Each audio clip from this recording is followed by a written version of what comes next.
तर नमस्कार मित्रांनो, तुम्हीही बांधकाम कामगार असाल आणि तुम्हालाही तुमचे प्रोफाईल चेक करत असताना जर अशा प्रकारे नो रेकॉर्ड फाउंड अशा प्रकारचा मेसेज येत असेल, या व्हिडिओमध्ये आपण तेच जाणून घेणार आहोत की असा मेसेज का तुम्हाला दाखवत आहे.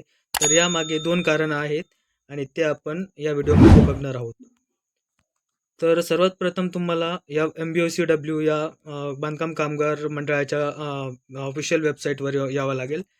त्यानंतर या वेबसाईटवर आल्यानंतर तुम्हाला अशा प्रकारचा जो पेज ओपन होईल आणि या पेजवर तुम्हाला इथे दिसत आहे निळा कॉलम, यावर तुम्हाला या कॉलमवर तुम्हाला क्लिक करावं लागेल. ठीक आहे. तर पहिले यावर क्लिक केल्यानंतर अशा प्रकारचा पेज ओपन होईल. त्यानंतर इथे तुमचं आधार कार्ड आणि मोबाईल नंबर टाकून घ्या. हे टाकून घेतल्यानंतर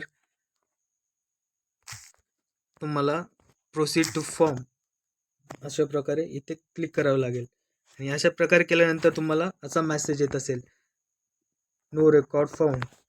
तर यामागे 2 कारणं असू शकतात आणि ते आपण जाणून घेणार आहोत. तर पहिलं कारण यामागे असू शकतं की तुमचा जो फॉर्म जो तुम्ही ऑनलाईन केलेला आहे बांधकाम कामगाराचा, तो तुमचा बांधकाम कामगार मंडळाकडून रिजेक्ट करण्यात आलेला आहे.